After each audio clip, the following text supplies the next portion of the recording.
the loss of a dedicated public servant and a cherished member of his team. What a big loss. Very unfortunate. I think Malam Isa Guso was somebody who shared the governor's dream, who worked tirelessly to ensure that everything was going fine in Borno State. And in terms of media strategy, I think he did his best. He's said to be a very committed person, worked like a horse, and gave his best. Before he died, he wrote a piece that when he was ill, he kept it away from his friends and family people, because he said the best thing is that you should let your family people feel that everything is okay so that you don't traumatize them. And he was apologizing to his friends that he didn't let them know. Even the governor didn't get to know until he noticed that he was emaciated, and then quickly had to arrange surgery for him. You know, it's a very unfortunate thing.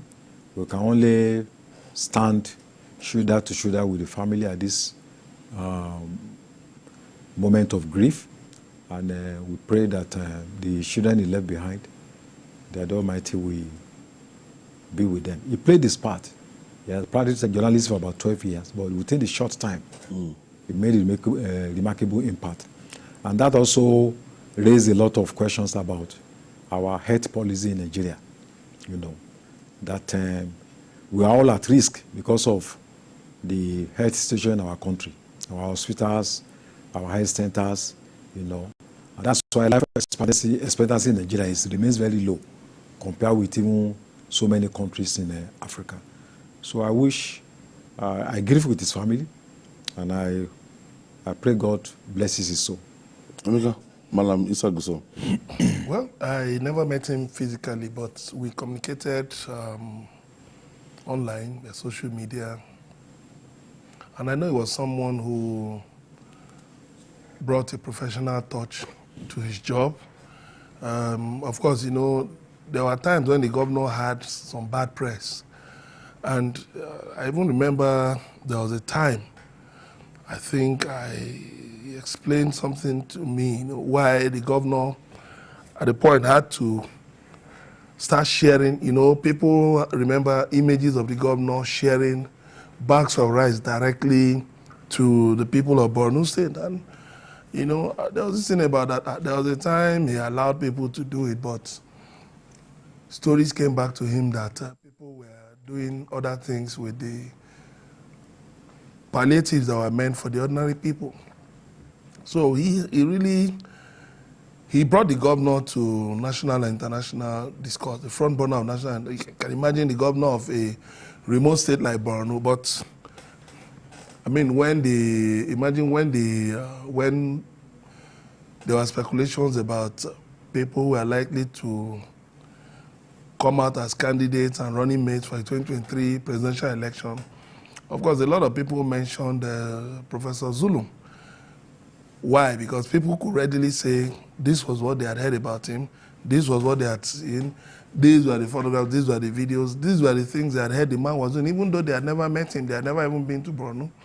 So Borno now stopped being defined as, now moved from being defined as a theater of war, a theater of violence, destruction, to a place where you had a government that was running with empathy, a government that was in tune with the ordinary people, and that people could have confidence in. So Isa Guzo really, he did so well. He did so well. I may so rest in peace. It just reminds me of when my friend Imam died some years ago, who was also in that same role, working for Tambuwak. Yeah, Imam was somebody who, you know, made you love his governor, even though I never met Tambuwak, but from the way he handled his job, you could see, you know, these were people who made you love their principles.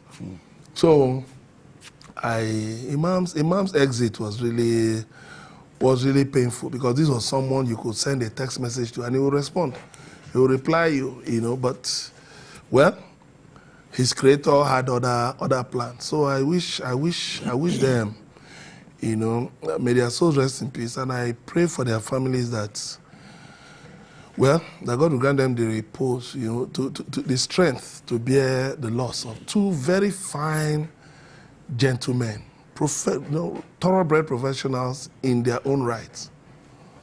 So, on behalf of journalist Hangout, we want to commiserate with the governor of Borno State, that's Professor Babagalam Zulum, on the demise of his spokesperson, that's Malam Issa Musau.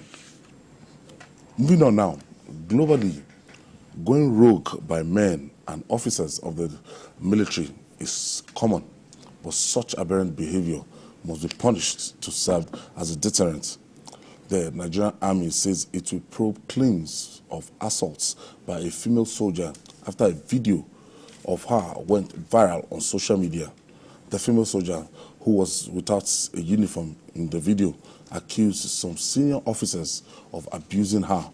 The Director of Army Public Relations, Major General Onyema Nwachukwu, assured Nigerians that the Army is committed to upholding the integrity and morals of its personnel. I saw that video, and from what I saw in that video, that young lady has crossed the line, and she has passed the stage of being remorseful, because she had already said it, that this will be the outcome of this thing I'm about to do. That I am going to be, I'm going to be court-martialed, and I'm going to be remanded in prison for some time. But it was like somebody that was still shouting for a fundamental human right to be respected, and that she was being, bullied by superior officers. She went ahead to mention their names.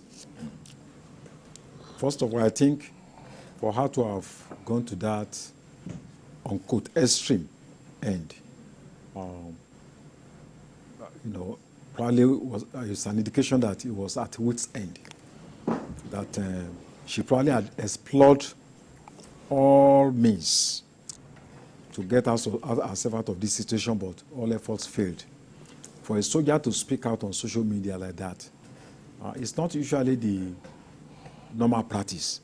But if you are given the choice between life and death, and you think that the best way is to speak out, to save your life, and at least for the people to know what you are going through, I think human beings, no matter where you are, no matter where you walk, we can be pushed to that kind of extreme situation.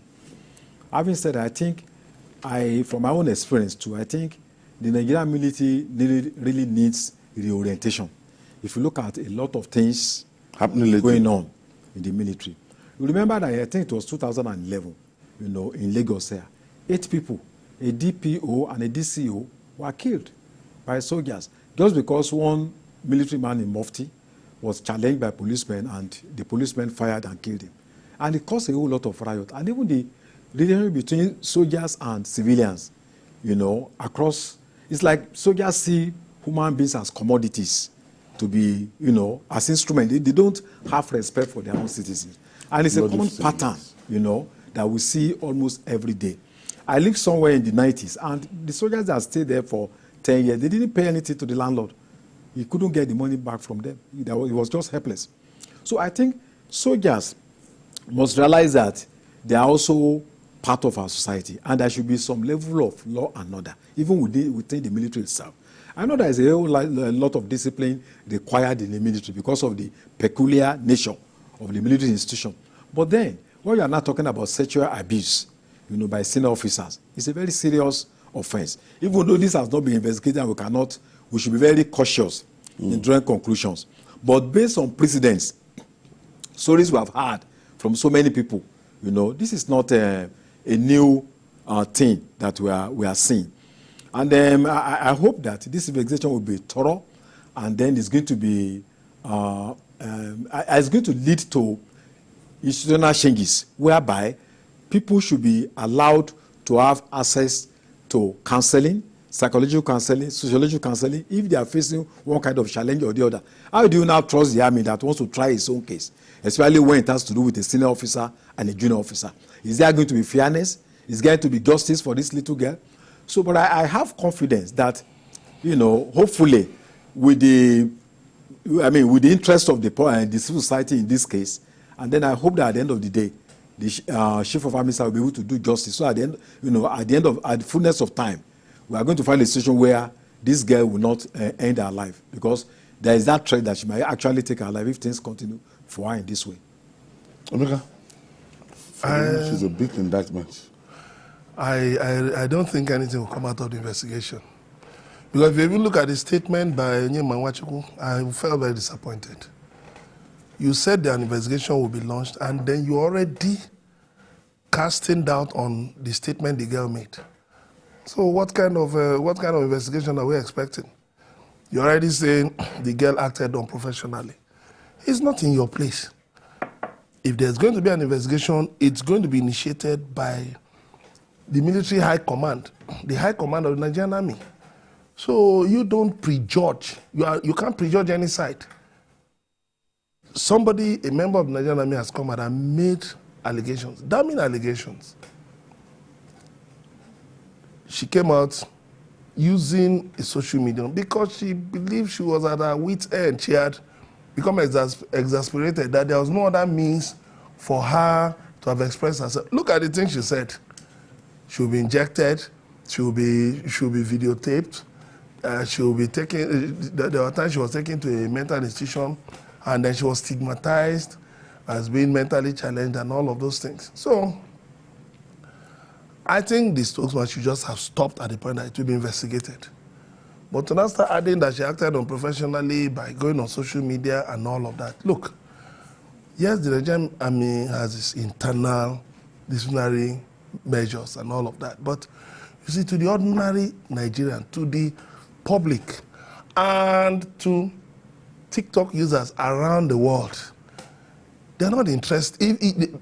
To them, if your rules were being upheld and respected by everybody in the system, then this sort of a thing wouldn't happen.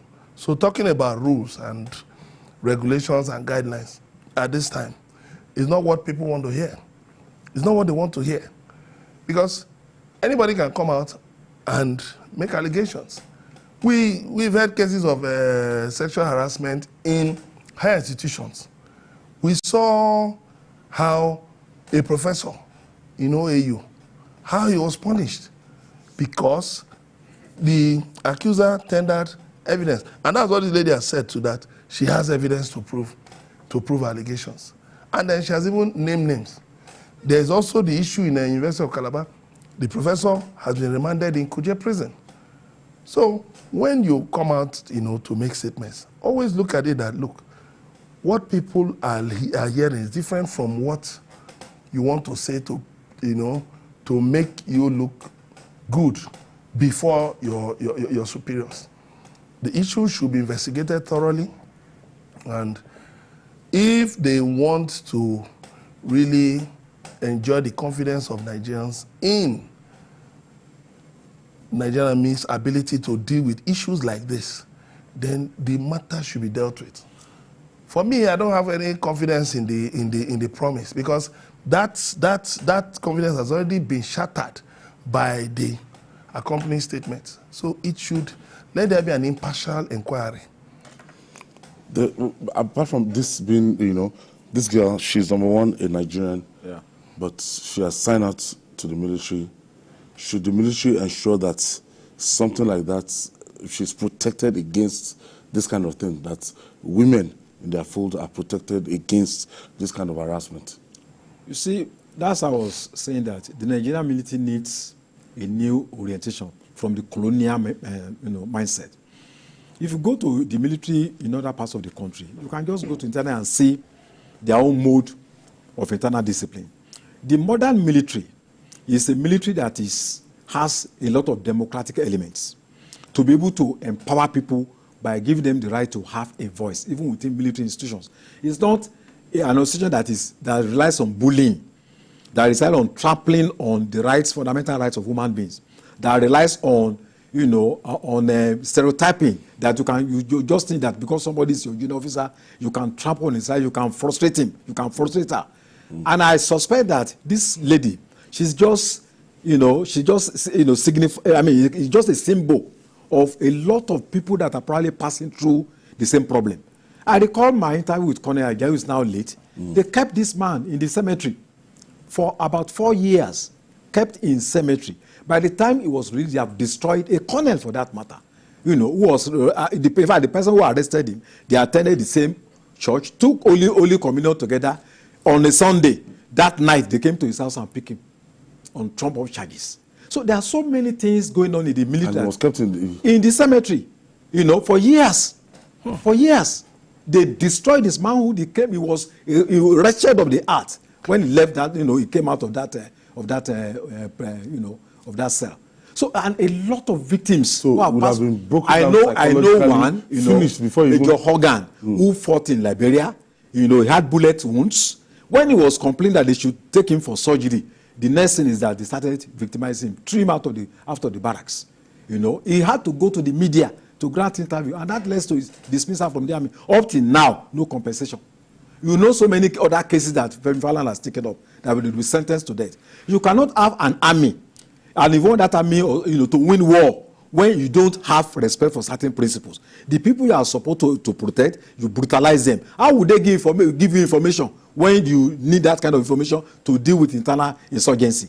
So we need an army that will recognize the role of law, that will have a respect with certain principles, that realize that soldiers are also human beings, and they deserve some elements of human rights should also be ascribed to them. So I think this one is not just about this lady.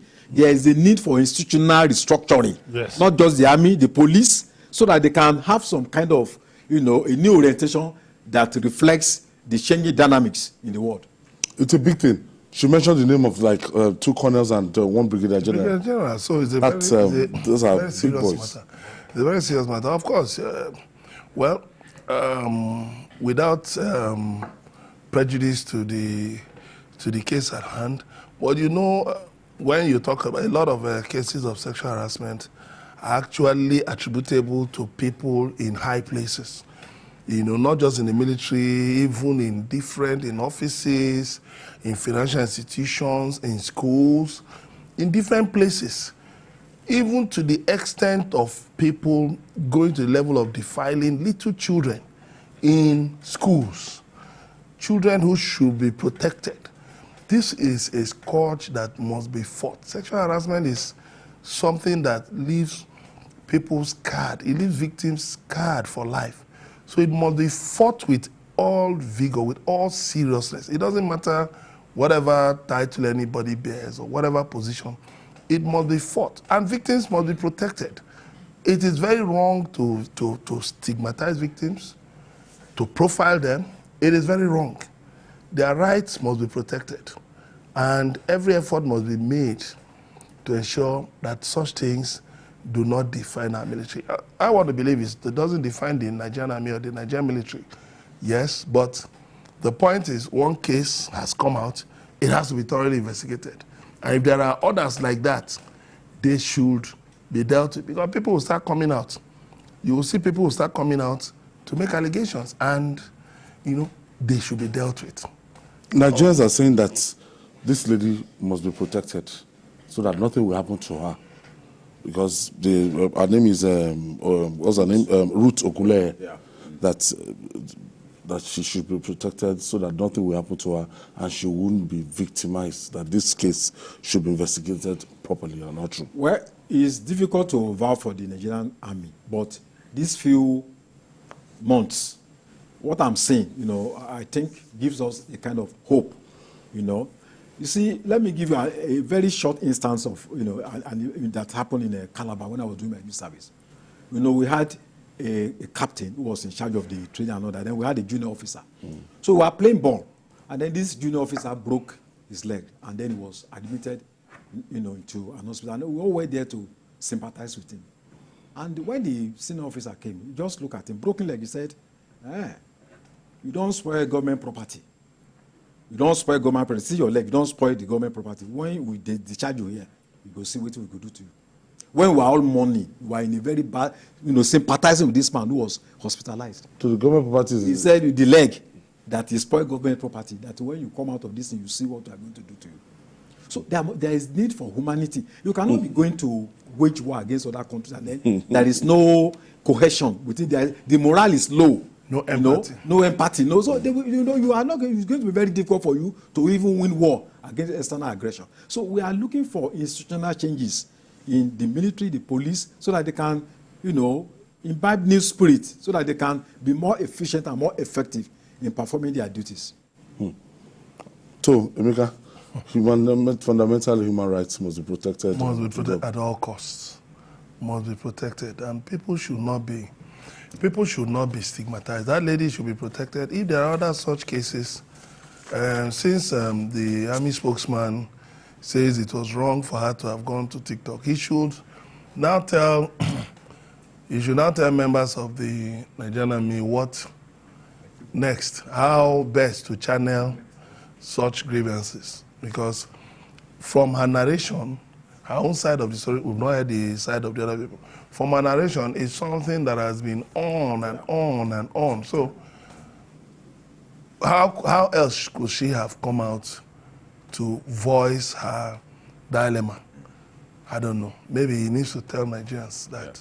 Yeah. These officers, they've hindered our career growth and they've frozen our accounts.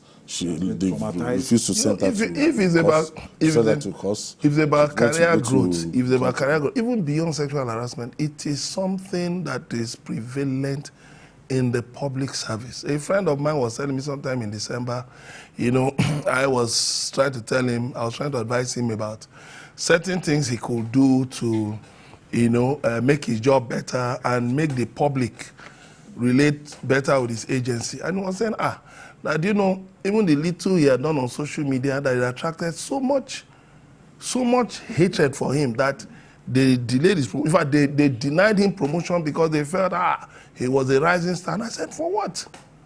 For what? Somebody is trying to make your agency, to give your agency, put your agency in a positive light so that people can relate better with your agency. And then look at what you're doing. Yeah. You are denying him promotion. Will you be there forever? All right, moving forward now. Like a hydra-headed monster, crude oil thefts has become endemic in Nigeria, such that more suspects are arrested, the more others go into the crime.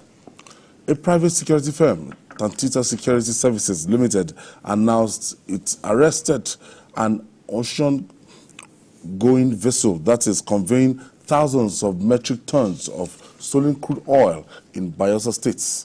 The vessel, named MT Kali, was set to be arrested in a joint operation by the officials of the firm owned by government Ekpoma Polo, popularly called Tom Polo, and operatives of the Nigerian Security and Civil Defense Corps, NSCDC.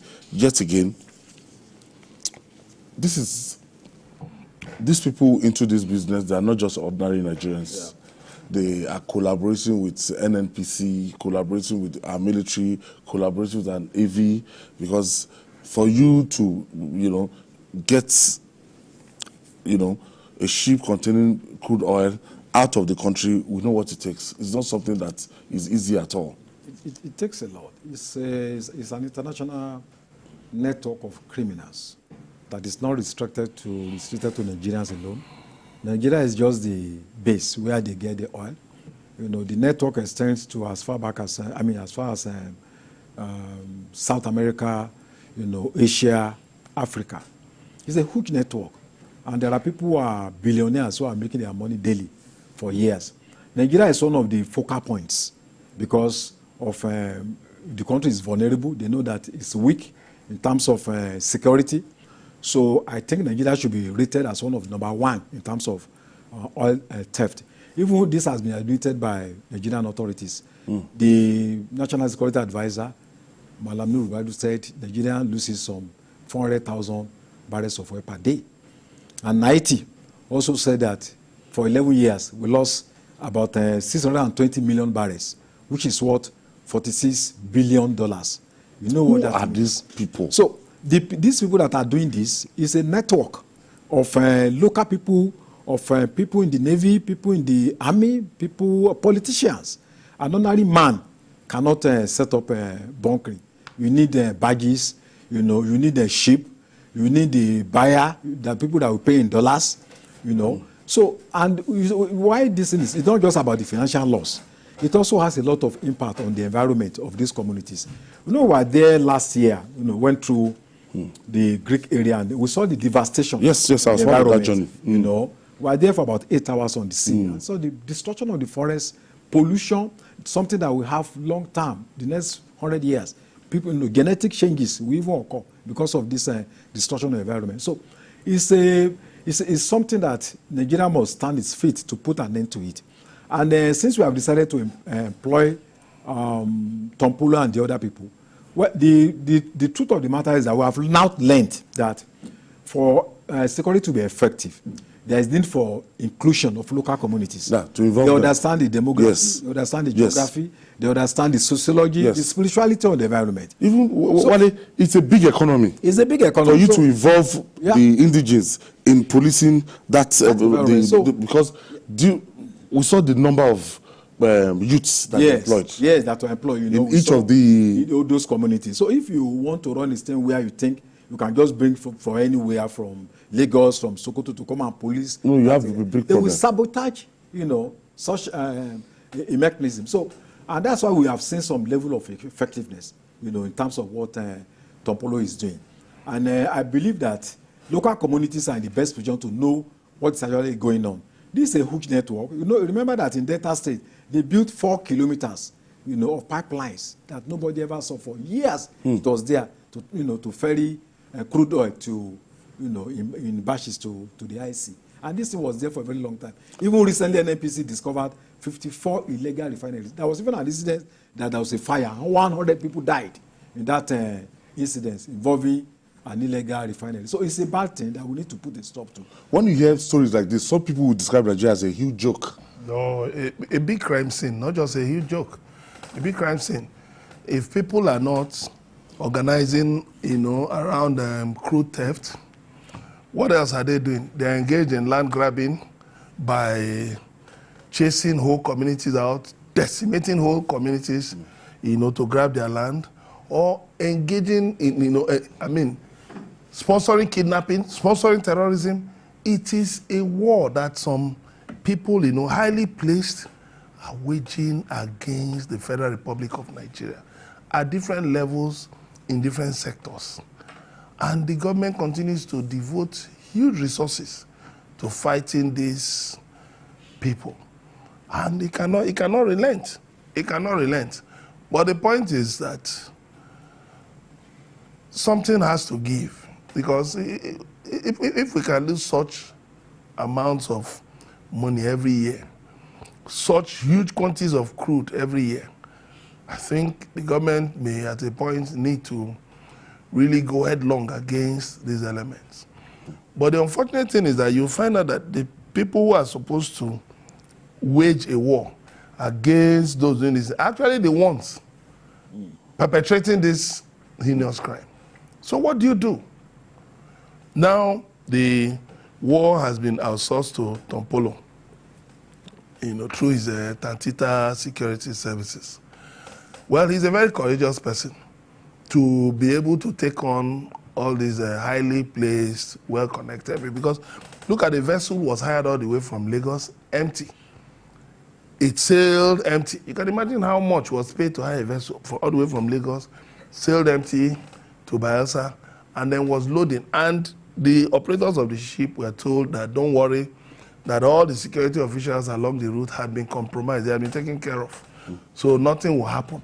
And truly, nothing happened.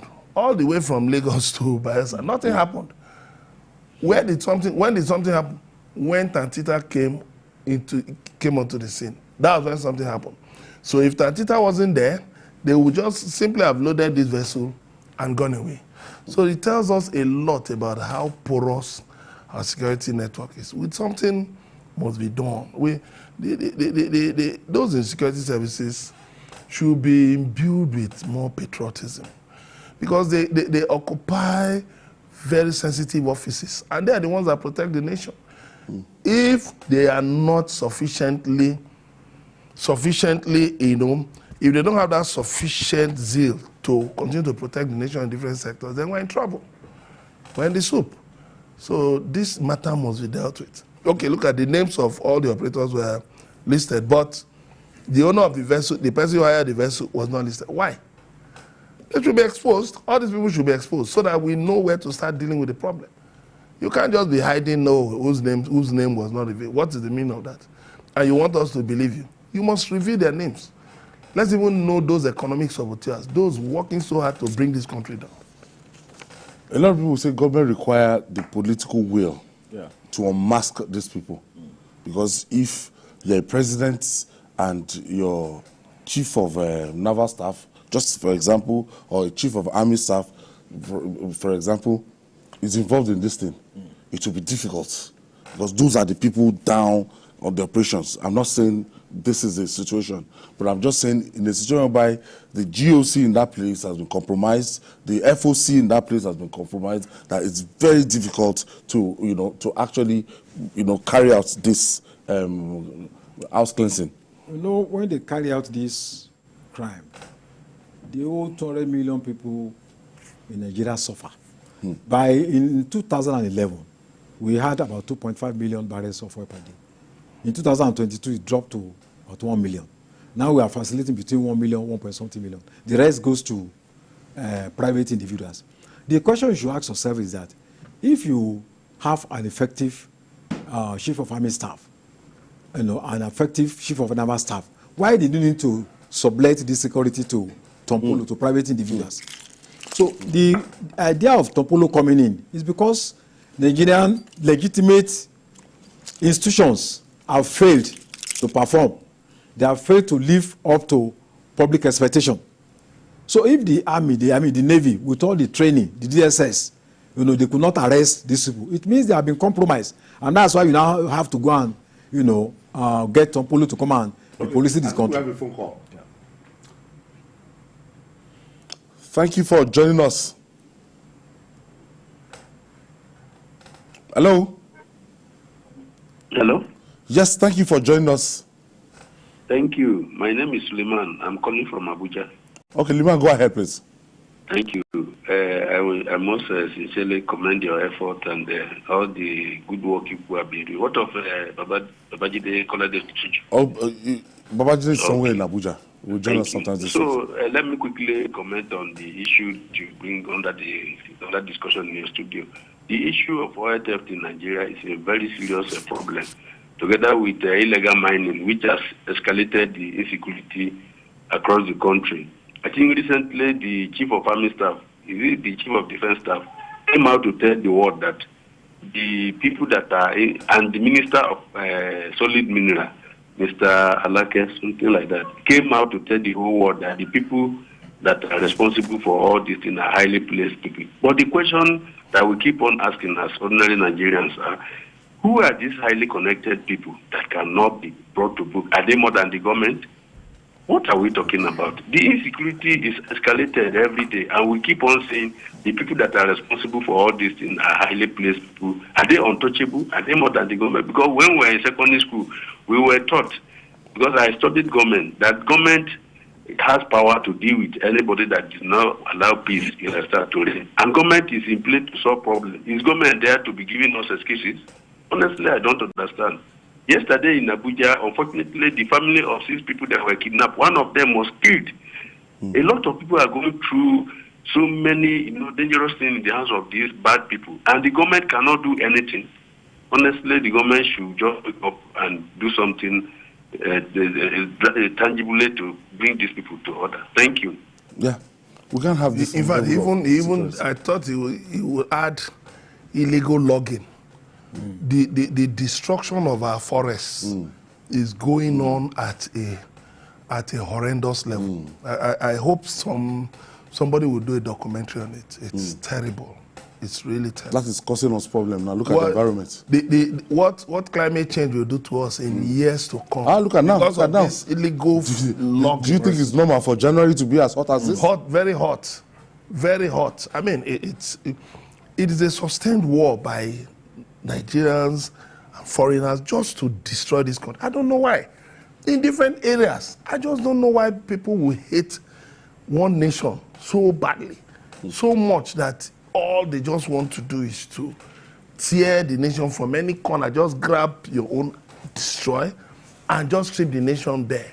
But you see, these highly placed people, the president suspended a minister for ordering that money should be moved from government coffers to a private account. So who are these highly placed Nigerians that cannot be unmasked, that cannot be brought to book? If the president can do that to a minister, then I think there's no other highly placed Nigerian that should be above the law. I mean, because if for instance the president comes out against some of these people, let's say 5 of them, it will boost his public image. People will say yes, he's really fighting corruption, he's really dealing with these people. So the holiday should be over by now. These people should be dealt with ruthlessly. Otherwise, the future of millions of Nigerian youths, of Nigerian children, youth, even generations unborn, what does the future hold for them? We must say no to this impunity. We are told that the military, the military, the Air Force, they go around even looking for these illegal refineries. The more they destroy these illegal refineries, the more people, there must be something so lucrative about this illegal refineries they are setting up. It's all over the Niger Delta. It simply shows the selective nature of the destruction. Because if you destroy these refineries and then you arrest people that are involved, and then you take them to court, probably you jail them, but that's to run away from it. But it's like there are some people who are lesser gods. They arrest them and then just to give an illusion that they are working. But the big time dealers who probably are also big funders of the political parties, when they are doing election, they give them a lot of money, they allow them to go. So the question we should ask ourselves is that now Tompolo is performing effectively. Are we going to, is he a temporary measure or is going to be permanent? Are we now going to say that, okay, Nigerian Navy cannot develop itself to an extent that it can protect the country from oil theft? Our Nigerian army cannot be so strong enough that we have to depend on private individuals who are even less skilled, less trained than people who have gone to Santos, have gone to universities all over the world. Because the danger is that when ships can come in from anywhere to the country and go out, there is a lot of security implications. They can bring in arms, and nobody will discover it. We are talking of oil. They can even bring in mercenaries. If anything can be brought into Nigeria without anybody knowing, they can bring in mercenaries. You just wake up one day and see that the whole country is in flames, and it's a very fragile country. So we need to take decisive action so that the army, the navy, should be made to perform their professional roles. Instead of each time you go and look for private individuals to handle your work for you. All right, we'll take this break. When we come back, we'll talk more. It's still Journalist Hangout on Sunday. We'll be right back after this breather. Please stay with us. Hi, Bokini. Doubt and fear doesn't occur at the canvas. It shows in the canvas. It shows the conation of raw ether material slabbed, stroked, and molded at a pace provided by the doubt and fear.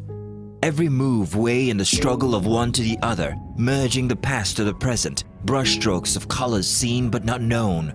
For when the wailing stops, the pieces settle down in abject beauty, erected for a century of a century. Speaking, advocating, protesting as the arts are meant to be.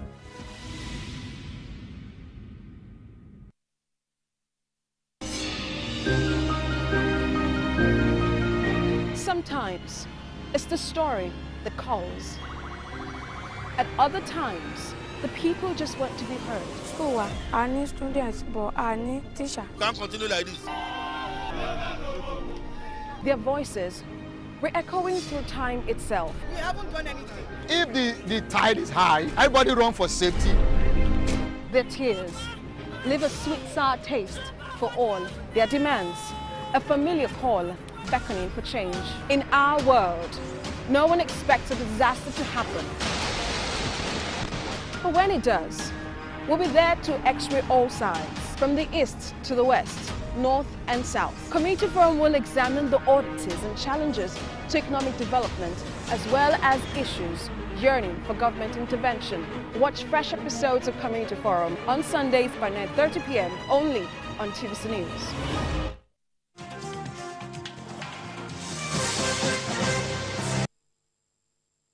For joining us, this is Journalist Hangout on Sunday. The menace of insecurity continues to trouble our country. This time, bandits stormed Kawu community in Buhari area council of the Federal Capital Territory, FCT, and abducted 23 people. Speaking on the developments, the councillor representing the area, Abdulmumin Zakari, said the gunmen arrived in the community from the Kuyeri Forest in Kaduna State. Gentlemen, for people to abduct 23 people, bandits, in a local government in the Federal Capital Territory. It's becoming a trend. And I tell you, if it continues, they are going to, disrupt the security cobweb, the network in Abuja, which is the most strategic city in this country. That's why you have the president, that's why you have the Senate president, the three most important political figures, this National Assembly, the seat of government. So, and it's not just happening today, it's becoming a trend. They invaded a prison there, and then took people away. And these are very extreme people that come with sophisticated weapons into the city of power. Can you imagine people going to New York or Washington DC to operate and just take people from their house? And in fact, even Accra here, Ghana, I can tell you that in minutes they will be rounded up. They will be rounded up. But Abuja, we used to think that, we the local people are the one that are vulnerable and all that. But they are daring Abuja. They are daring the president, daring the Senate president. It's not just those people. They are building cells in Abuja. That's what is going on. Don't forget the attack on Kuje prison. On Kuje prison. And we are watching. Till tomorrow. Nothing has happened. But when they come in, sometimes 20 of them, 30 of them, and nobody sees them. They come on bike, go to people's homes, pick them up, and then drive away like that. No arrest, nothing. In Abuja. I think this is a very dangerous trend. And if it continues, they are going to have a stronghold in Abuja, which should be so terrible for the future of democracy. So I hope that, we are not just advising government to do something. Government must be seen to be doing something. And you cannot handle security alone. You need, a kind of communal spirit. People need to be part of the process. Communities, social organizations, cultural organizations, because those are the people that will give you information. That's why when we are talking about civil public relation with the civil security relationship is very important if you want to tackle crime anywhere. I think it's giving me a lot of concern that people can go to Abuja, go to their homes and just pick them up. And when they were talking about FCT last week, they were talking about one's chance. Now in Abuja, people just bring their vehicle. Yeah, it's on the increase. And the level of violent crimes, even on the streets, the last time I traveled to Abuja, people were telling me to keep my phone. That somebody can just break the windscreen and they challenge you, come down, take your phone and attack you with knife. So I don't think this is good for us, because whatever happens in Abuja will easily be known by the international community. That's why we have the embassy and all that. It will diminish our reputation. Now, I think this government must take security serious for the economic policies, for the economic measures they are taking to yield fruit. If we don't have adequate security, it's going to undermine whatever effort they're making to work on the economy. Yeah, there must be a more broad-based approach to insecurity in Abuja as the nation's capital. By Sanjay Wike, who is the minister, should also realize that he's the chief security officer of the Federal Capital Territory. So he should not just be, he should stop being distracted by things that are not important, trying to, drag influence with the governor of Rivers State. He should leave Rivers State alone. They have their own problems. He should be on ground, go on a show of force with the heads of security agencies in Abuja. Go on a show of force, go to those affected areas, then mobilize vigilantes, because these vigilantes have done a lot. They can have the Nigerian police there. Yes, but you need the local people. Very important. Look at what the CJTF, the Civilian Joint Task Force, did in the Northeast. You need those local people. They are the ones that can comb the forest. Because some days ago, there was this alert that criminals, bandits had taken over Nigeria forest. So, and this is a forest linking FCT with Kaduna. So, definitely, these look like bandits who are, freelance bandits. They move in between states. They move to FCT, move to Kaduna, maybe go to Plateau, maybe go to Benue, go to Taraba, they move from place to place, just causing mayhem. So you need to involve local people. If you have to get another Tompolo, outsource to a Tompolo, look for somebody as reliable as Tompolo, that will go into those forests and smoke out those bandits. You just have to do it. But if you depend on the police, there are certain levels at which the police cannot operate. Okay, I think I have Tony calling from Abuja. Thank you for joining us. Good afternoon, Mr. Ayo. Yeah, Kule. Yeah, compliment of the season. Same to you, my brother. Go ahead, please.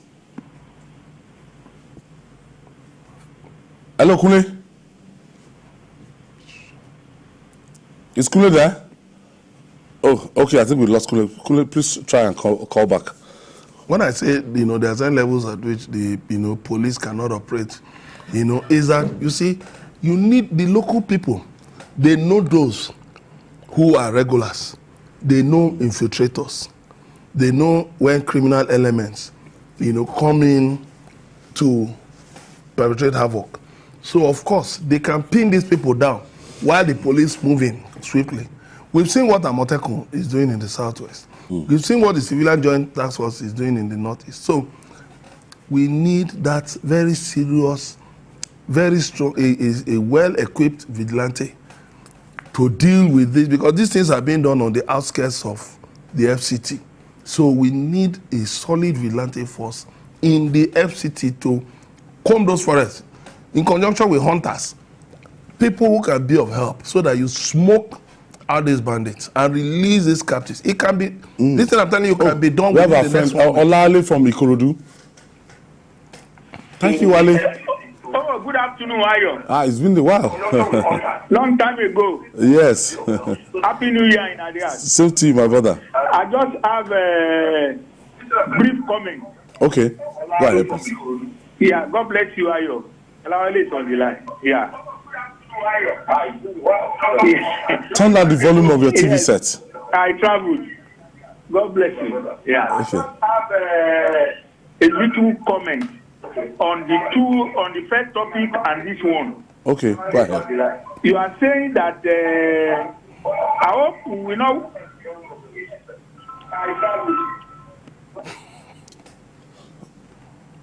Oh, Wale, I can hear the background volume of your TV set. You'd have turned away from your TV set. Please just try and call back, Emeka, before Wale called. Yeah, so that's, all hands must be on deck. All hands must be on deck. We have the police special forces trained in Belarus. What are they doing? This is the time to really secure the nation's capital, and can be done within 1 week. These elements can be flushed out within a week if government decides to launch a very devastating operation. Yeah, I think just like Emeka said, there is a need for a multidimensional approach. It's not just how many people will take AK-47 and then, blowing siren everywhere. You need local people to be involved. The best security all over the world are driven by intelligence. Before you carry out that crime, you are already, people are already aware. And why are people dissuaded from committing crime in some other countries? Because there is that almost 90% probability that you'll be caught. Consequences. CCTVs are everywhere. There are people, and you don't even see them. It is only here that in Nigeria, you see big CCTV. When you get on the highway, this is CCTV. You can just go and cover it with, chewing gum or whatever. But in those countries, some are even hidden, on treetop. Some are hidden in dustbins. Some are hidden in, on private homes. You will not see them. Some are even some kind of birds. They fit chips on their body. Those birds fly about. They are taking pictures. So our intelligence network, we need to, change from this primordial system to ensure that, when there's that fear that if I commit this crime, I will be caught. And without the involvement of local communities, who are the rudiments of the society, who can give you information, there is no way you can just rely on your big vehicles, your in-laws, and then you only wait until that crime has been committed before you start blowing this thing up. And I don't know for how long we are going to be relying on private companies. Asari Dokubo, who said he was hired to protect, is it Kaduna? Abuja Highway. Abuja, Asari didn't, he only attended University of Life. That's what I always tell you when I see him. He didn't go to any Sandals University. He didn't attend any university or maybe training in Belarus or whatever. But you that have attended this training all over the world, in Russia, this person is catching robbers. You cannot catch them with all your education, with all the money invested on you. Asari Dokubo is better in, getting criminal than you. So what is the essence of, the budgets we put into police, into DSS every time? So I think the security needs to be, there's a need for overhaul of the entire security system, especially the intelligence unit, so that we can ensure that we save this country from being overrun by bandits and armed robbers. All right, moving on now. As promised by the Minister of the Federal Capital Territory, FCT, shanties and illegal structures that's in Abuja will no longer be tolerated. In this regard, the Directorate of Road Transport Services of the Federal Capital Territory, FCTA, has started demolition of eateries, shops, and other illegal structures in taxi parks across Abuja. The demolition started with Area 3 and Banex Junction, that is Taxi Park in Abuja. Also in Area 3, Taxi Park, the team supported by security agencies demolished mechanic workshops and eateries, among others. Yes, so that the Federal Capital Territory will not turn to another Lagos.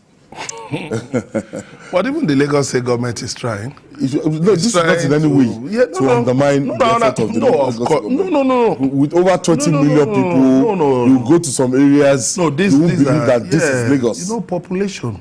The population in Lagos keeps growing. Yes. Because of the attraction, former Federal Capital Territory, and successive governments in Lagos State have really been improving on the things that will continue to attract people here. Yeah. But you have to have a solid plan to manage overpopulation and ensure that illegal structures are really kept under control, which is what I think Nyesom Wike is bringing to Abuja. There was a time, El-Rufai, when he was the Minister of Federal Capital Territory, he tried to bring some sanity to the FCT, but thereafter, it's like ministers that succeeded him were not interested in that. To the extent that you saw cattle grazing openly in Abuja, and you go around, you see manholes stolen, manhole covers stolen, you see. It's a welcome development that these things, that the FCT administration is trying to make the place a saner environment, to ensure a saner environment and a saner and safer environment. Because there are people who seriously have no business being in the federal capital. Yes, Nigeria is a home for all. Lagos is open to all. Abuja is open to all. Wherever, as this section 40 or 46 of the Constitution says you have a right to live anywhere. As a Nigerian, you have a right to live in any place. But you should not constitute a nuisance wherever you live. So if your inclination is to cause trouble or to engage in crime, to break people's cars, to kidnap people, to kill people, then the government will tell you, no, this can be tolerated here. So definitely the FCT should do that. But I think also, side by side that, apart from displacing, while you're displacing people, you should also set up places where these people can be located to, because these are businesses, shops, restaurants, mechanic workshops. You should have designated areas where you can put these people to, so that their lives are not disrupted. And then you don't add to the existing number of criminals you are combating. All right, I have Olawale back on the line. Thank you for staying with us, Olawale. Okay, thank you very much. Yes, go ahead now. I was saying that, look, is becoming an embarrassment for bandits to be operating within Abuja, the seat of power. Look, I hope we will not wake up one day and discover that bandits have wreaked damage on the Aso Rock, where, as you said, we have the three most powerful people living in Abuja. These people are so damning. When you combine their effort with the effort of the international oil thieves, don't be surprised. And the drug barons, they will embarrass us in Nigeria. Then the people who are in charge of oil bunkering, or what do you call it? Well, they are the high and the powerful ones in the presidency and in the NNPC. So let the president focus his attention in those two areas. God bless you. Thank you, Wale. So before Wale made that call, we're talking about developments in Abuja and what youth and wicked to do. Right in my presence here, as a young man, I saw a place, a new town springing up in Mowe Bafo. Yeah. And I've seen that place turning into a glorified slum. Everywhere. Everybody just Tower Bab, everybody just building all sorts of, no development there. The Ogun State government did not done anything meaningful in that town. So if we have suburbs like that, if you have places like that springing up and government is not paying attention to it, this might turn into a big embarrassment in future. Yeah. That's one of the problems. We usually wait, allow, people come in there 1, 2, 3, 10. Yes, they're just building anyhow. Don't do anything until that place has become the population of about 1,000. The government moves in there with a bulldozer. It shows that government, data-driven governance is absent. Because if people are putting structures in a particular environment, you have information, and then the normal things for you to act on time before it becomes, an embarrassment. When Abuja was when the planning was designed in 1977 by International Planning Institute, the idea was to have a city that was one of the best, if not in the world, but at least in Africa. And they had about a plan for about 5 phases, then 2 zones. And the planning was designed to look into security, transportation, housing, infrastructure, and then tourism. But suddenly, we discovered that this thing did not happen just today. It didn't begin today. Over the years, especially under the era of the military, people are just doing anything that they like to do. There was no strict adherence to the original master plan of the city. Because the idea of having housing in the outskirts of Abuja is also linked up to the idea of tram, rail system, so that people can live very far, in Gwagwalada, and then in Abuja, 10 minutes you are there through. But you discover that those rail tracks that were supposed to, people have built all sorts of things in those on those the land that are meant to accommodate to transportation facilities and all that. But I think that in bringing down these buildings is not enough. We should have preventive mechanism that this thing should not happen again. These buildings, when they start building them, the tradition is that the town planners will mark them. That means they are aware. But the next thing is that the owner of that building will complete the building, and then they will cover that red mark with paint. So it means that money has exchanged hands. So individuals who are working in the town planning land department, they should be held responsible for approving, for illicit approval of some of these buildings. So while bringing them down, you must have a future plan that it will not repeat itself. So I think that just like Emeka also said, we should not just be having this conception that Abuja is meant for people that are rich. It must also accommodate the poorest of the poor in terms of low-cost housing. So the government must have plans for them so that everybody will not just find themselves in a situation where they are just scrambling to survive and then build whatever they have anywhere. And you must also accommodate indigenous communities, their ancestral communities, homes and all that, who have been there for centuries.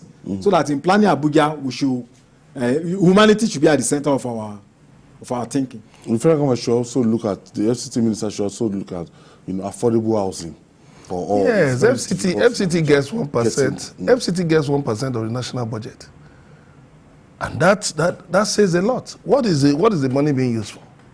What's the money being used for? These are, there are states who don't even have, who can't even scratch anywhere near the FCT's budget. But they are doing things. Look at Professor Zulum in Borno State. Look at what he's doing in terms of housing. Look at governors here and there. Abuja should have affordable housing. It's one of the 17 sustainable development goals.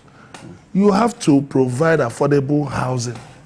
It's not just about demolishing and throwing people on the street. You have to make sure that you have alternatives for them, viable alternatives. So the city has a master plan.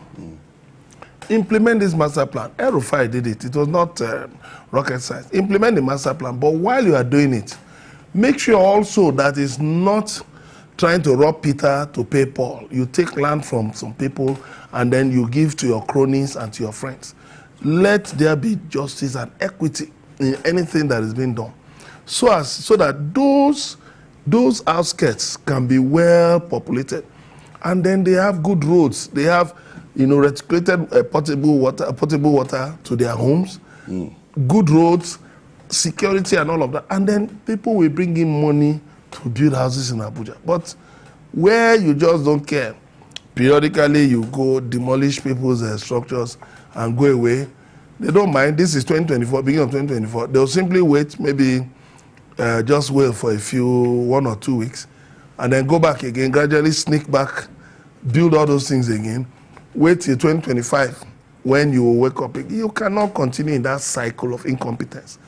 There must be definite policies, definite action on ensuring a sustainable environment. Sustainable livelihoods. You have disrupted people's livelihoods now. How are they going to feed? Schools have started. How are they going to pay their children's school fees? How are they going to pay their rents? You have displaced them from their businesses. You say you are fighting crime, but at the same time, you are pushing more people into crime. So these things must be done with a human face. All right. It was Judgment Day for 9 governors at the Supreme Court on Friday, and all of them survived being removed. The Kano State governorship election appeal was the most eye-catching, and rumors are flying around regarding the outcome. The 2023 presidential candidate of the New Nigerian People's Party, NNPP, Senator Rabiu Musa Kwankwanso, said he did not reach out an agreement with President Bola Tinubu or anyone in relation with the Supreme Court verdict on the state governorship election. Tosum has been rumored. Meanwhile, the ruling All Progressive Congress said it has accepted the verdict of the Apex Court on the elections. In a statement by its National Publicity Secretary, Felix Moka, the APC said the judgment affirmed the independence of the judiciary. The judiciary is now working well now. So the status quo was maintained and everybody went home happy. Yeah, so it's a victory for democracy and the judiciary. There's no upset. And for the lawyers of the winners. Yes. Don't forget. Yes, this is what we of praise course, Justice Ariwola and his... no more eyes on the judiciary. All is well now.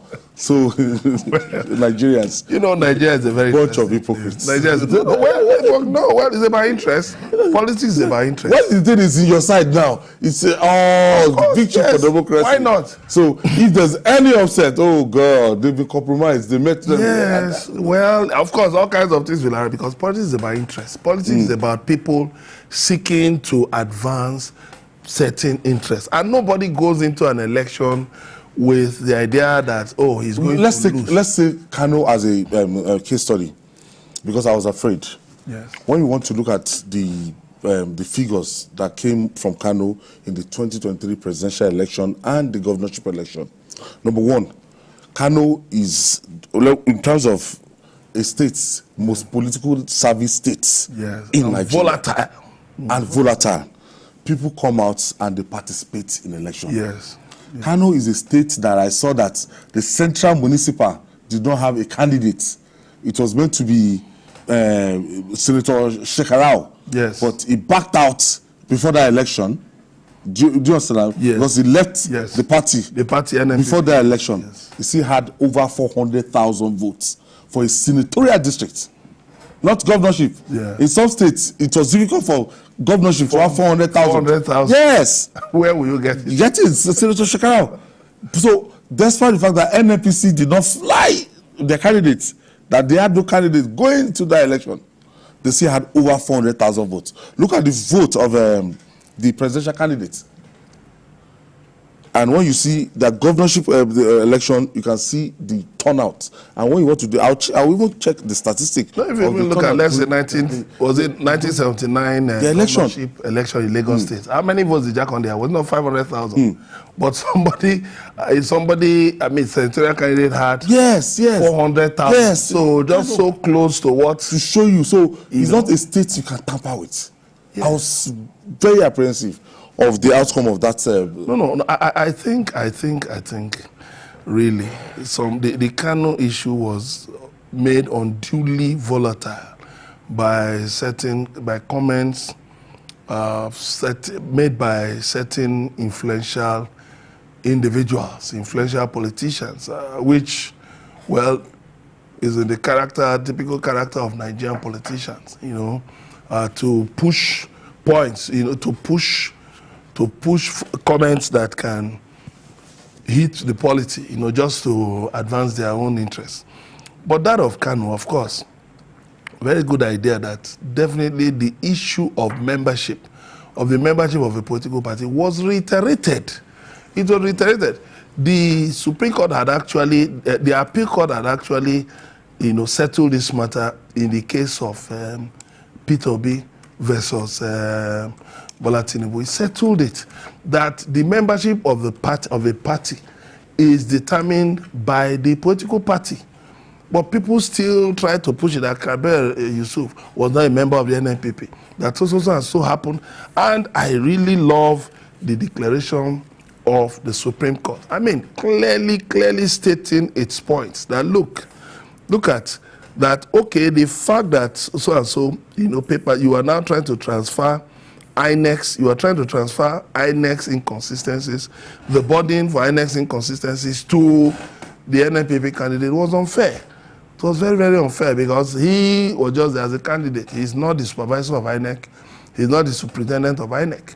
So I think the Supreme Court really did justice. But it was honestly a bountiful harvest because I don't know if in the history of adjudication into political cases in Nigeria, I mean, I don't know if there has been any such day when you had a bountiful harvest that everybody went home. Well, everybody on the winning side went home happy. No sitting governor was displaced.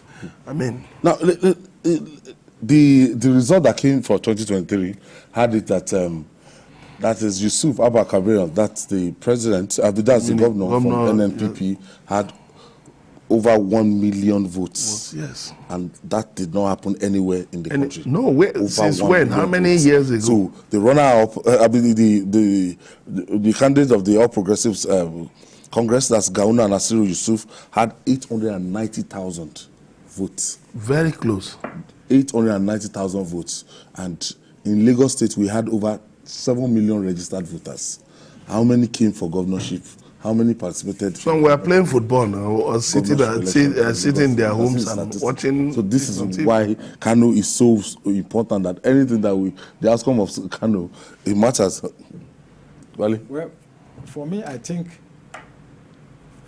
what we should recognize in Kano is that Kwankwanso is the biggest bride. And I think he has a kind of magic grip on the politics of that area.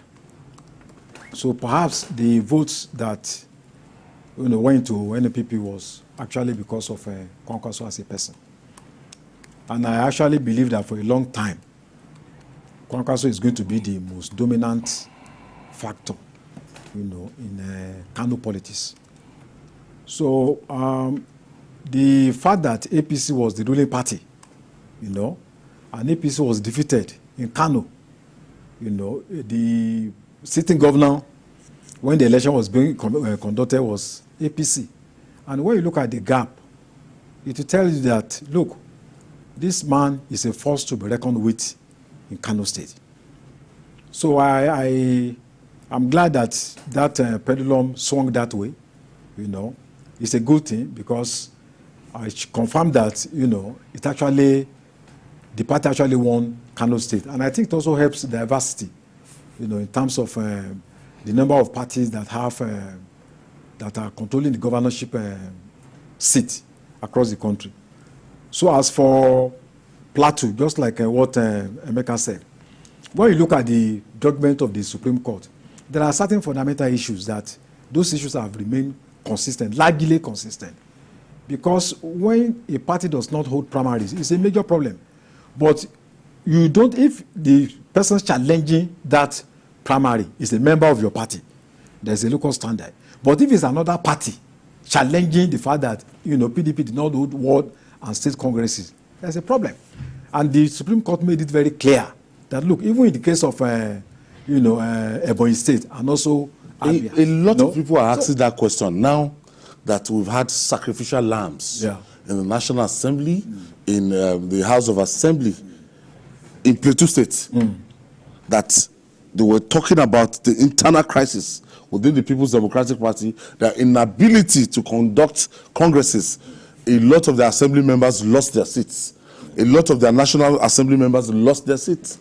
Most of those cases were linked up to people from that particular party coming to challenge, you know, their candidate. But if you are in the PDP, from what you have seen from judgment of the Supreme Court now, if you are not within that party, your ability to challenge whether they had primaries or no primary becomes very difficult, even in terms of whether the person elected is actually a legitimate member of that party or not. So I think, you know, law is dynamic, and I hope that lawyers will be learning every day to see how the Supreme Court interprets, you know, the cases that have been brought before her. And I think that we should also continue to respect the Supreme Court. We cannot have it all the time.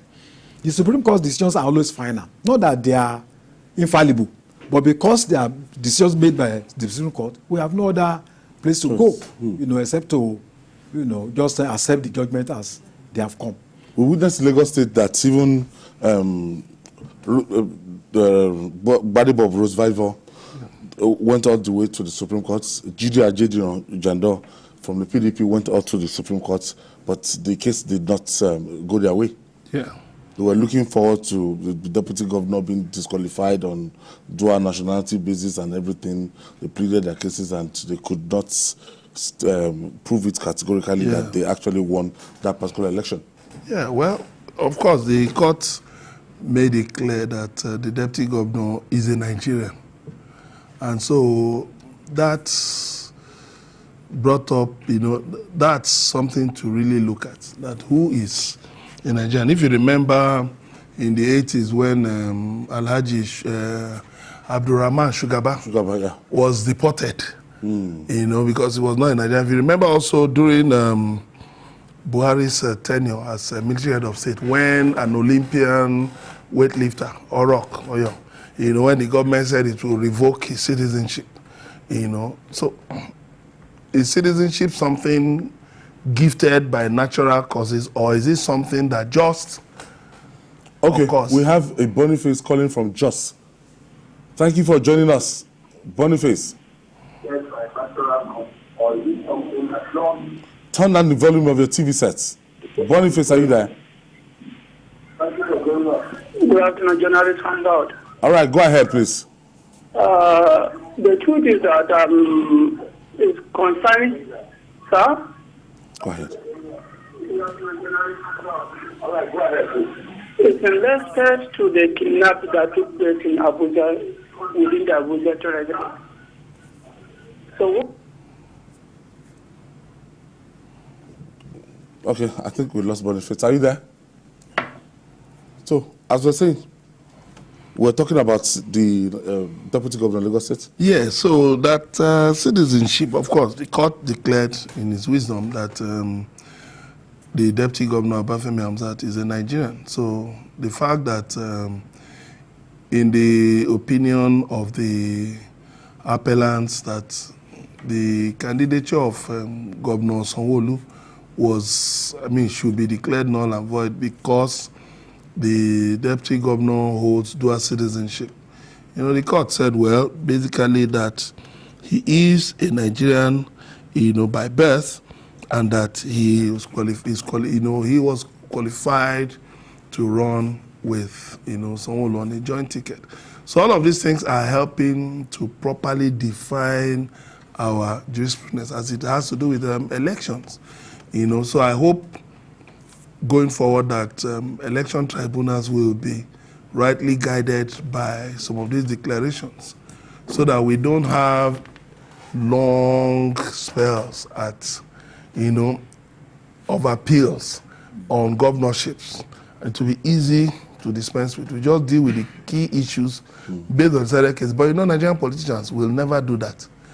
We expected upsets in some states, but we didn't get any. Like the Supreme Court is like a stabilizing factor, and they were able to maintain the status quo and the bill. Yeah. The fact also is that legislative electoral dispute ends at the appeal court. So it's only governorship and presidential elections that you have to go to the Supreme Court. So the kind of judgment you are going to get at the appeal court may not be the same with what you get in the Supreme Court.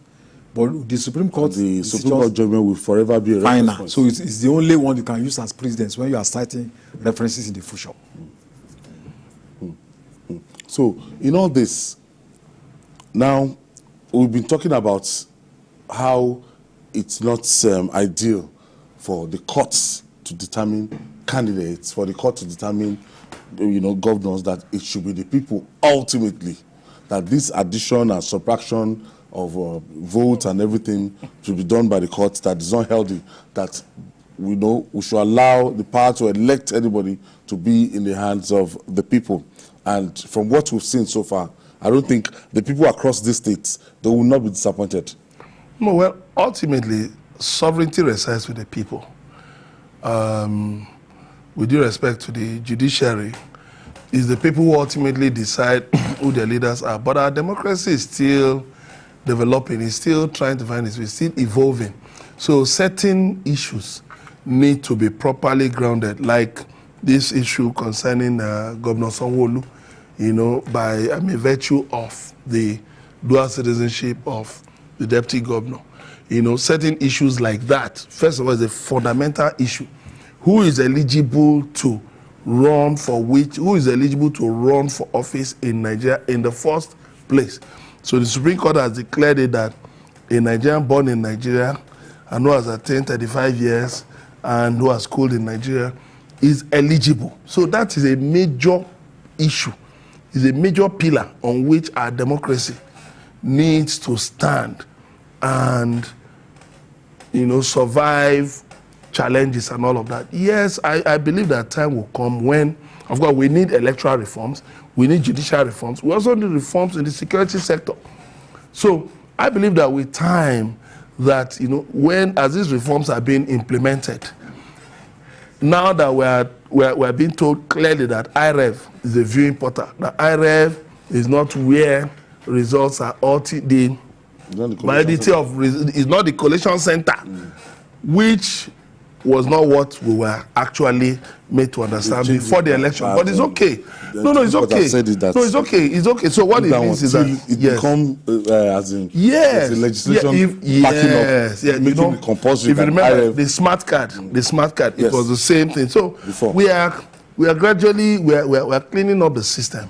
We're cleaning up the system, but politicians should also be mindful of the fact that their interests cannot supersede the overarching need for Nigeria to succeed at all costs.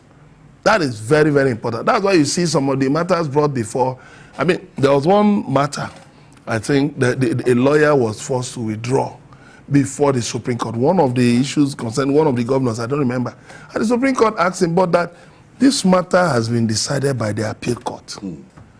Why are you misleading your client to push forward with this matter when you can see clearly, it's clear, black and white, that it has already been decided? And so he was forced to quickly, beat a hasty retreat. So even lawyers should help their clients. I know a lot of money is usually devoted to all these election appeals. So very juicy, very tempting. But lawyers should ask themselves the question, do we want to build the Nigeria of our dreams? Or do we want to build personal treasuries of our dreams? Which one? Which one supersedes the other? Yes, it's good to have, hefty bank accounts from your practice. But again, it should not be at the expense of the well-being, the interests of over 200 million Nigerians. So some of these issues have been decided. We hope that when more governorship elections take place, that will not still come back again to deciding on who is a Nigerian, deciding on candidacy, who is a member of any political party, who is this, who is that. These things have been decided. Boniface is back on the line. Thank you, Boniface, for joining us again. I think from Just. Go ahead, please. Hello?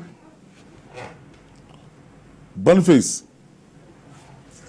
Why I hope people will not get desperate, as in, there's this saying that, look, there's no need to go to court, that make sure you win on election day at all costs.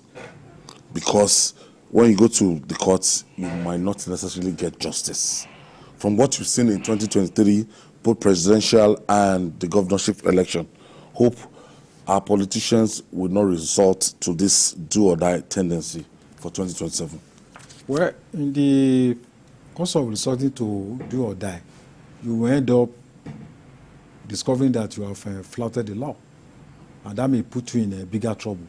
So no matter what strategy you want to apply, the normal thing is to abide with the electoral law. And if you abide with all the laws, failing to hijack ballot papers, ensuring that you mobilize people, no stealing of ballot paper, no multiple thumb printing, and if you lose, your conscience will tell you that you have actually lost. The other thing that our politicians should learn is that, you don't win election by bullying or, people have false impression of themselves. You need, winning election is like science. You need to pass through the rudiments. You need to campaign, you need to mobilize, and most importantly, you need to start on time. Most of these people don't begin their campaign until 3-4 weeks to the election. And then some people believe that the only way to win is call NATA, give them money. NURTW, give them money. Where are your ideas? Who are the people that you are networking with? Did you have lists of social organizations, cultural organizations? Are you holding meetings with them? Are you, did you have students, somebody who is in charge of students, somebody in charge of women, somebody in charge of traders who is actually engaging them and just to gather them together, take 200,000. They underestimate the knowledge of people. People also want to know what are your programs for ordinary people, for market women. So it's a whole lot of work. So there's this impression that once you have money, you can win an election. Election is it's mathematics. I've been involved in certain campaigns in the past. And I know that there was when Dr. Fayemi was campaigning in 2007. He got the list of all community-based organizations, 2,700 in Ekiti State. He wrote letters to all the teachers, every teacher in Ekiti State, every school principal, they got letters. Community organizations, I said about community organizations, these are almost about 132 communities. He wrote personal letters that were signed. That was how that election became a revolution. Hunters unions, meetings with them, students, market women, and the election of Ashiwaju in 1999. Long protected campaign. 1999. There was independent campaign organization, different from the party itself. Yes. At Arumire. Those ones are going out meeting women, door to door, talking to people, mobilizing them. In 1999, you could see that when the election came, 2003, the same thing. Even though Obasanjo did everything to ensure that he got Lagos. But the campaign was too overwhelming. It was people driven. There was no way, the federal government could, subdue the will of the people. Dolapo is calling us from Lagos. Thank you for joining us, Dolapo. Thank you.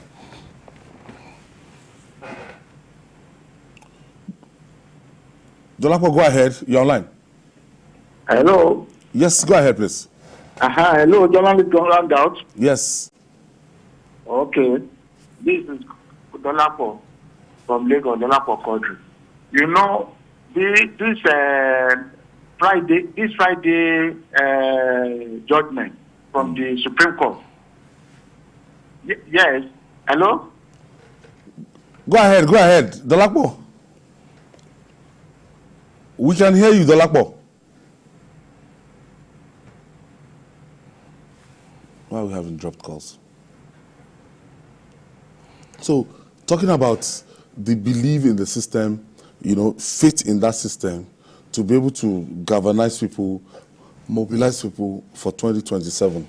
Yes, you see, it's even surprising that the National Assembly is not even looking at the issues arising from the Supreme Court.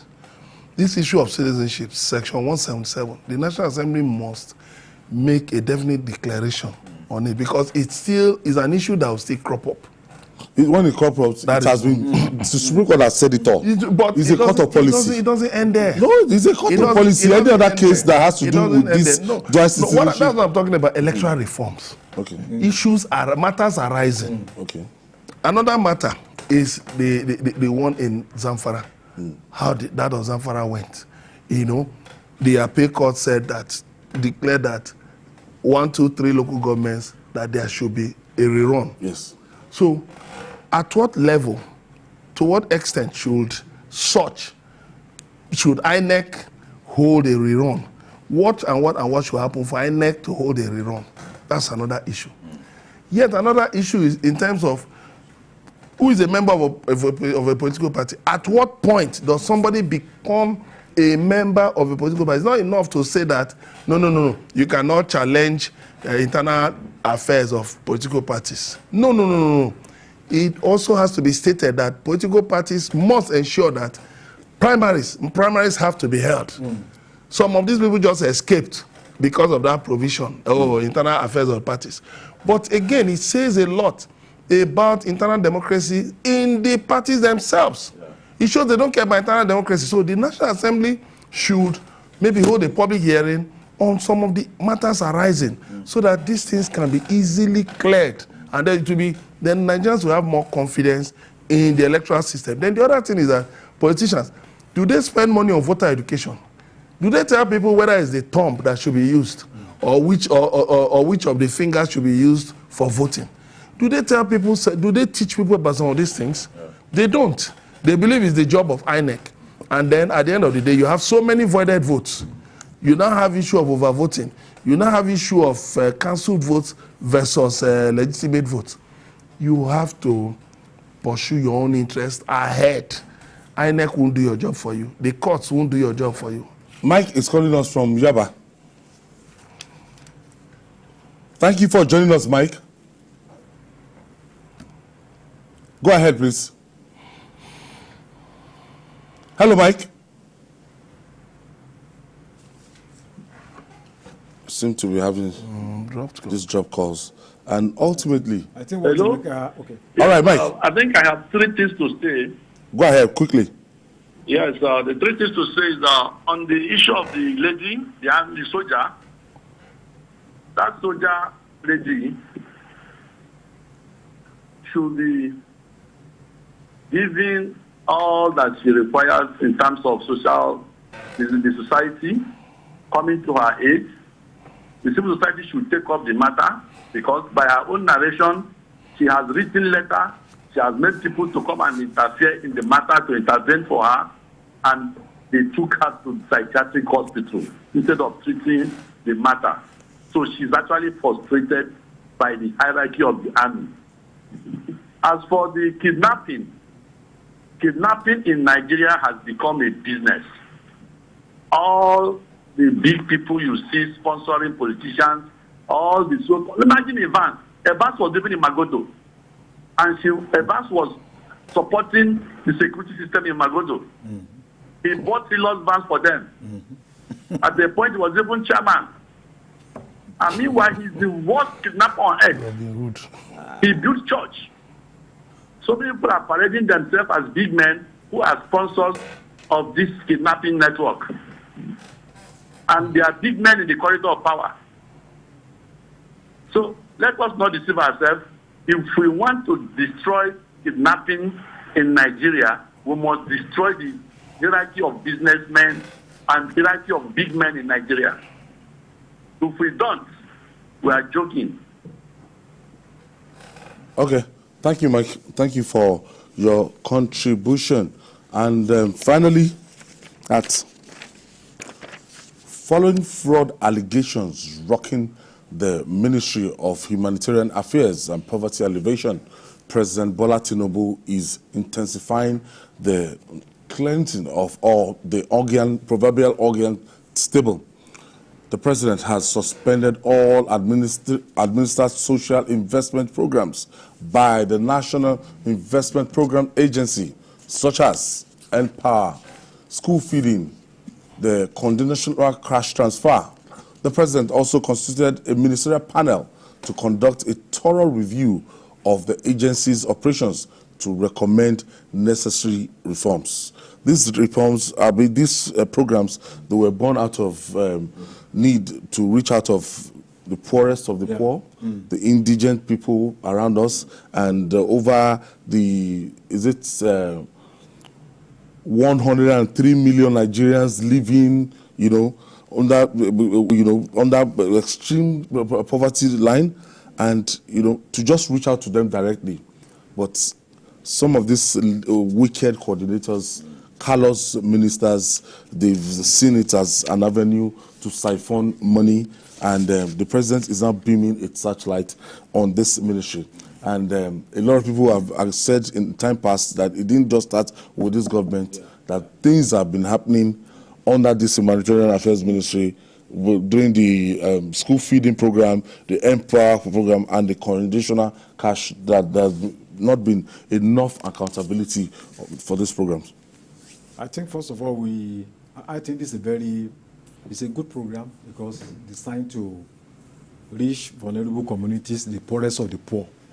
And this, not to cancel it, but to suspend it for 6 weeks. Yes, so I think what we have seen now is that it shows clearly that a good policy does not actually turn out to be an effective policy in terms of implementation.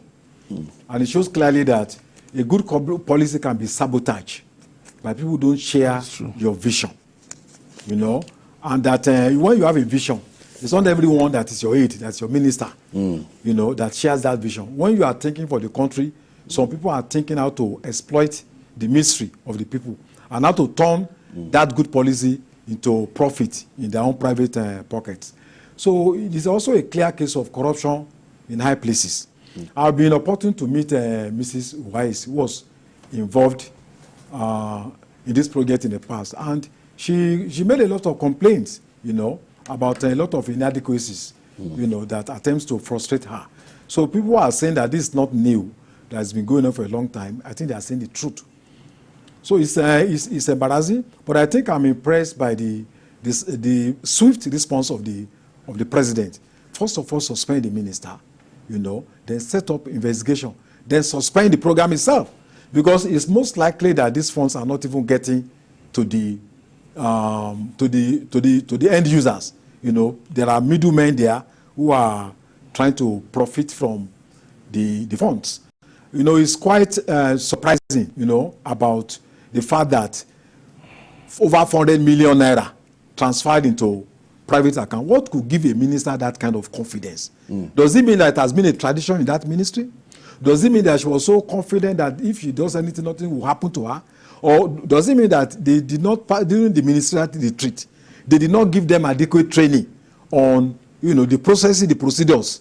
Then what happened to internal auditing system within? Because before a minister can approve such funds, there should be professionals, the auditor, the chartered accountant, the DFA, who should advise, the minister, these are the right, this is the right thing for you to do.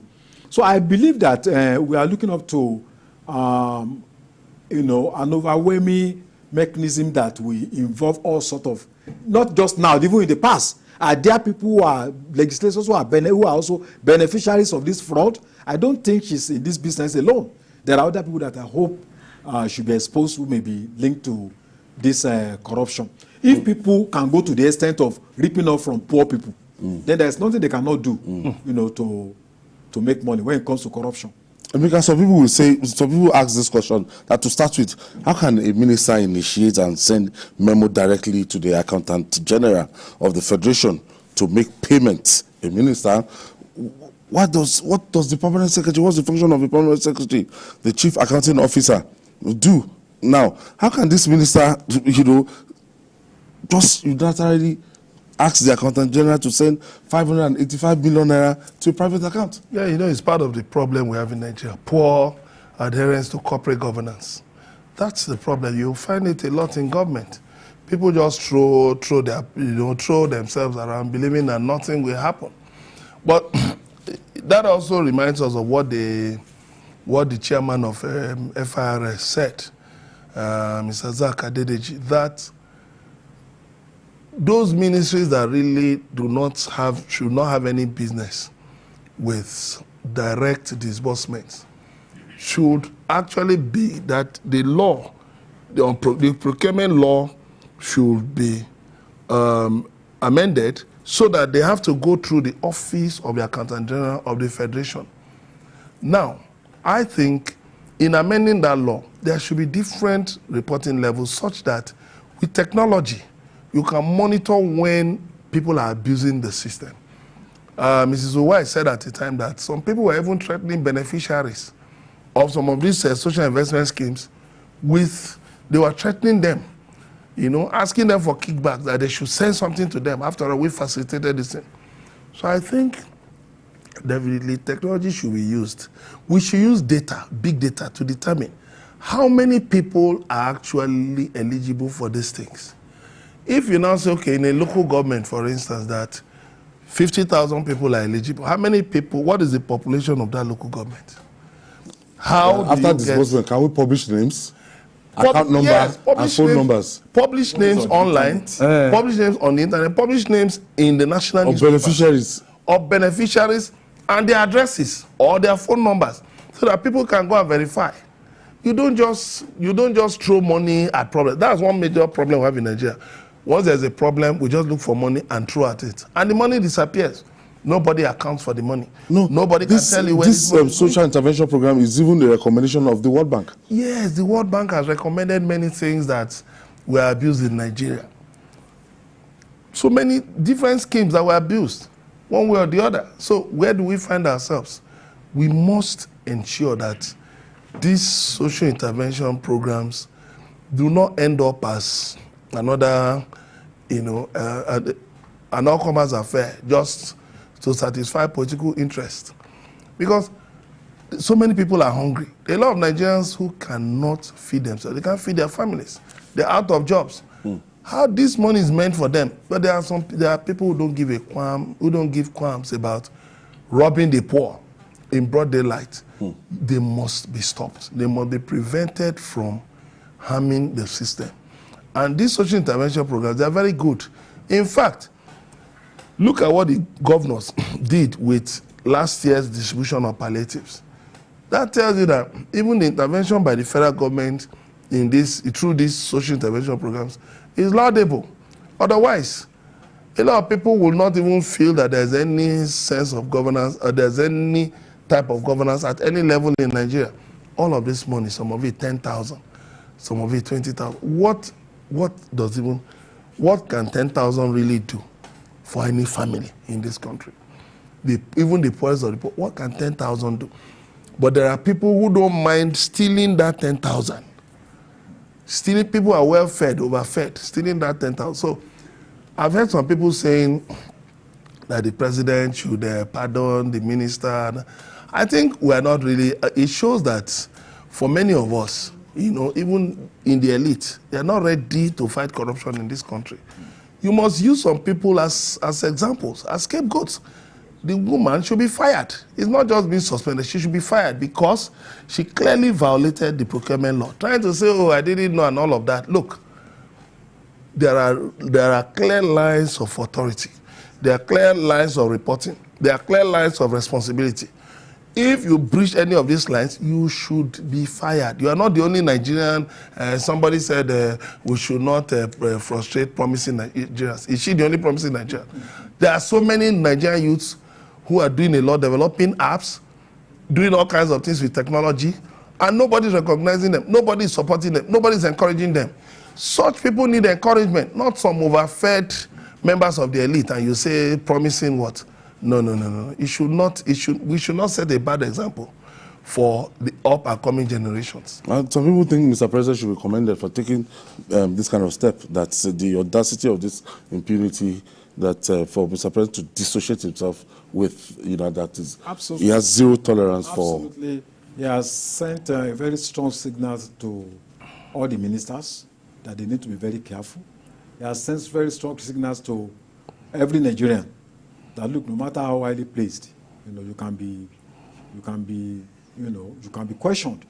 And also those that are involved, that are yet to be exposed. I think what he has done is quite decisive, because corruption can easily destroy any government. Just as it had the potential to destroy any country. It breeds extremism, it breeds violence, it brings a fractured society. And at the end of the day, it's an ill wind that blows no one any good. That's why you see that, corruption is the greatest driver of underdevelopment. Where you have this kind of, this kind of level of corruption, where they say, like Emeka said, that maybe it's not aware, but you should know, as an educated person, even if you have school cert, that you cannot transfer public funds to private accounts. That's elementary, Somebody was a commissioner. He was a commissioner. So if you can have that kind of audacity, then it means that there's just nothing you cannot do. So I think the president should also ensure that there is periodic assessment of the ministers. We should not wait. We're even expecting. Yeah, we should not wait until there is a big bang. Then we all start running up and down. At least they should be assessed. There should be a kind of monitoring unit in the presidency that will look at the accounts and then make frequent recommendations. And also the banks.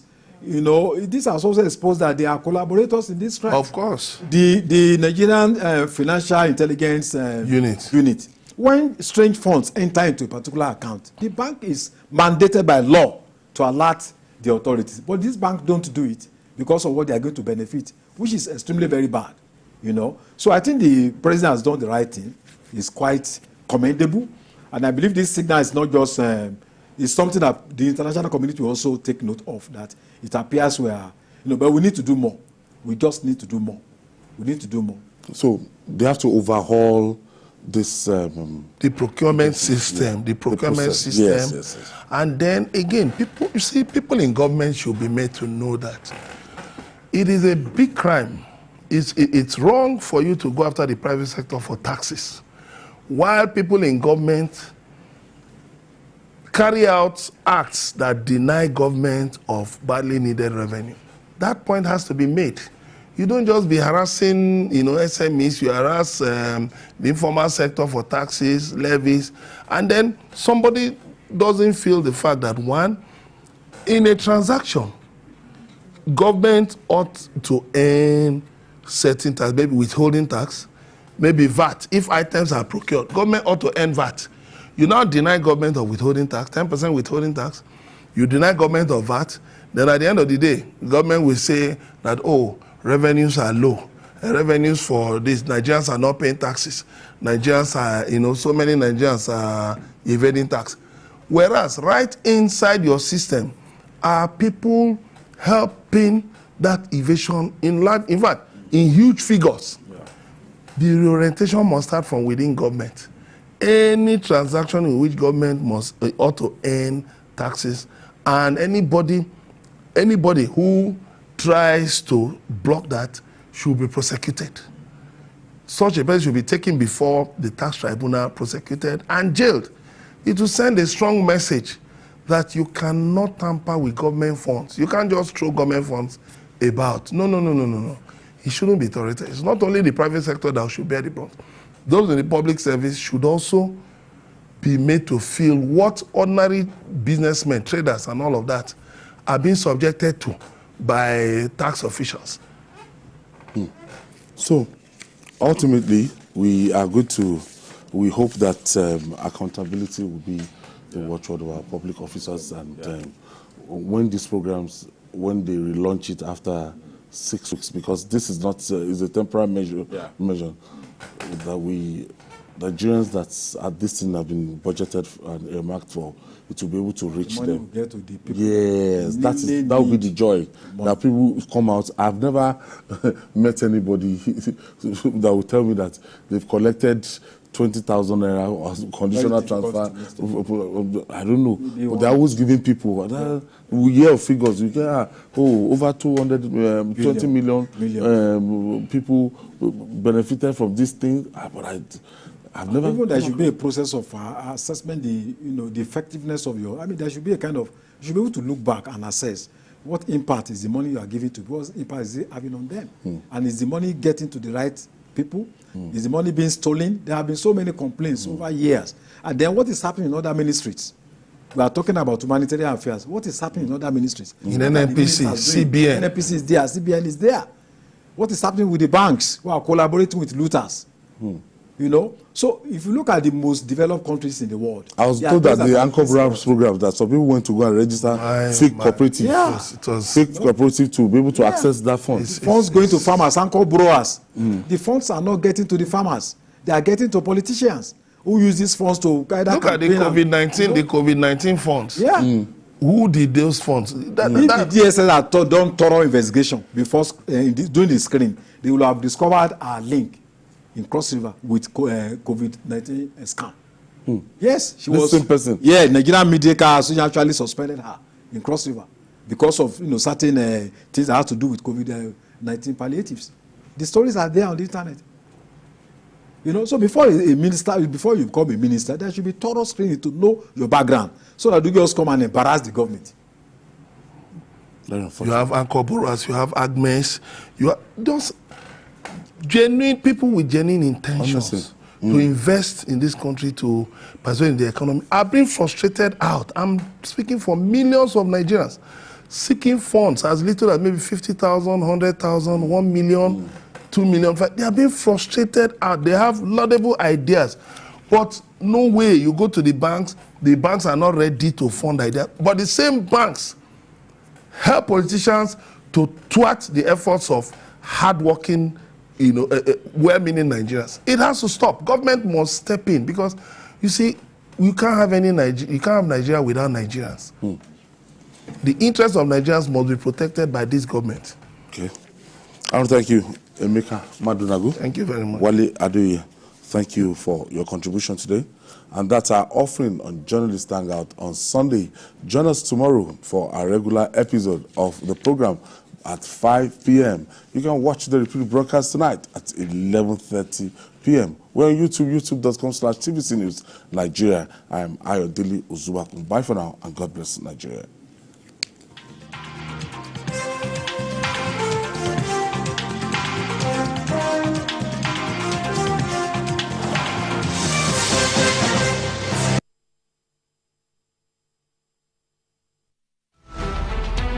Every major news story is with many perspectives and layered with different levels of impact. Hello.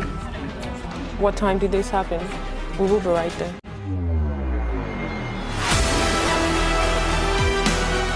At TVC News, we follow the big and major news, gathering the facts, witnessing the outcome. I am here live at the aftermath of the approval of the